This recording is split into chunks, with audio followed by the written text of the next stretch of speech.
தமிழகத்தில் அரங்கேறி வரும் போதை கலாச்சாரத்தை கண்டித்து அதிமுக சார்பில் தமிழ்நாடு முழுவதும் கண்டன மனித சங்கிலி போராட்டம் நடத்த வேண்டுமென்று அதிமுக பொதுச் செயலாளர் எடப்பாடி கே பழனிசாமி அறிவித்திருந்தார்.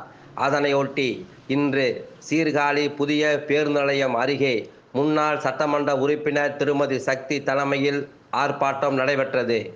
ஒன்றிய செயலாளர்களான ஏ.கே. சந்திரசேகரன், நற்குணன், சிவக்குமார் ஆகியோர் முன்னிலை வகித்தனர்.